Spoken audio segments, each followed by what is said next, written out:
Hi, do you know how to write a cover letter? So many people have this problem. I have friends who have not even turned in an application for the perfect job because they spent days crafting the great American novel of a cover letter. That's not what a cover letter should be. So I want to give you real quick tips on how to build the perfect cover letter. Remember, the purpose of the cover letter is to serve as a cover to your resume.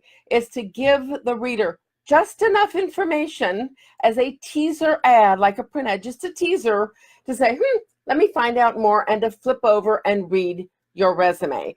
Now, often everything is done online and you may not need a cover letter.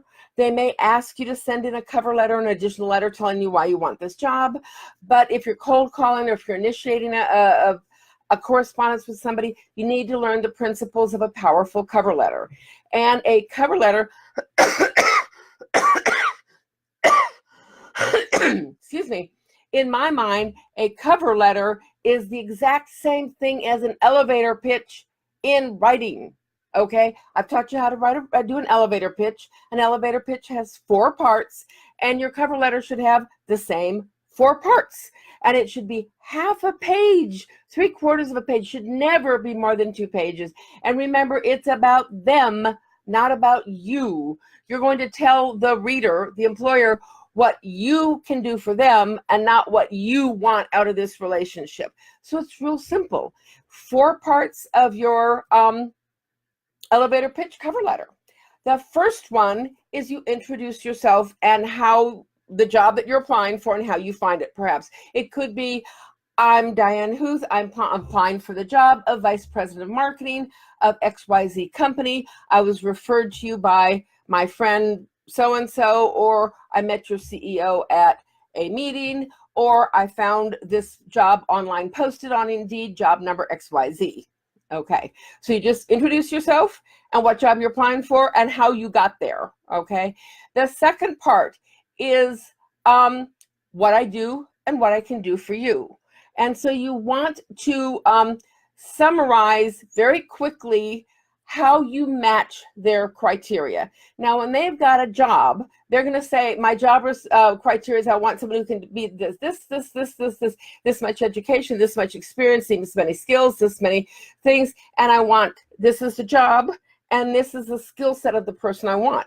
So what you're going to do is you're going to match your skill set and say, I meet or exceed all the requirements of your job, as you can see, and then you do a little grid, which can include on one column your requirements, the job requirements, education 2 to 5 years, skills 5 to 7 years, degree, you want at least a master's degree or about, whatever. So you're going to have 4 or 5 quantifiable requirements that they have put in the job posting, or that from experience in the field, that's what they want, okay?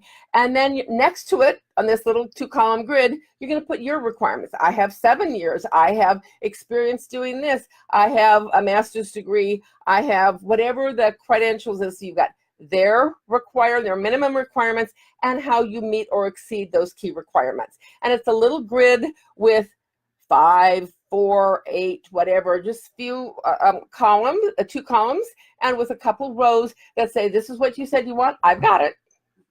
And then the third part is, in fact, or for example, and then you're going to give in a narrative form 1 or 2 small examples of what you have done that demonstrates that you know what the job is, you have done it, you can do it for them.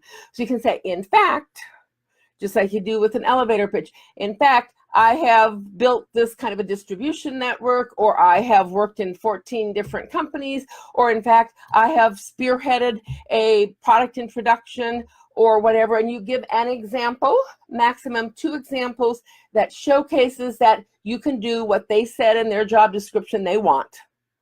And then the last part number 4, is your call to action. I would very much like to speak with you. I'm available this week. Could we set up a time to call on Friday afternoon or whatever? So the 4 parts are, you're going to introduce yourself. You're going to tell them what you can do in terms of how you match their job criteria. I'm going to give an example, proof that you can do it, and then your call to action. The exact same principle as your elevator pitch, but in writing, covering the letter. Now, one more word about cover letters. 90% of the time you're going to have to submit your resume online. They may or may not ask for a cover letter. I personally always ask for a cover letter because I want to know if you can write and express yourself well.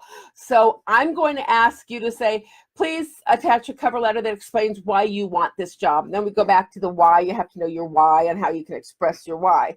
But I ask for cover letters always because I am a grammarian. I do marketing. I'm a communications person, and anybody who works for me in a marketing role must be able to communicate effectively. And if you can't communicate effectively, then we can't work together. So it's real important to me. You may not even have somebody ask for a cover letter. Knowing how to write one is going to be key because you're going to know how to present yourself in writing and not write the great American novel. All you want is a short print ad that gives them enough information to say, yeah, I guess that person does meet my needs. Let me see what their resume is. That's all. Half a page, 4 points. Go get your dream job. This has been Diane Huth, the Accidental Career Coach, wishing you lots and lots of career success so you can land your dream job. Thanks.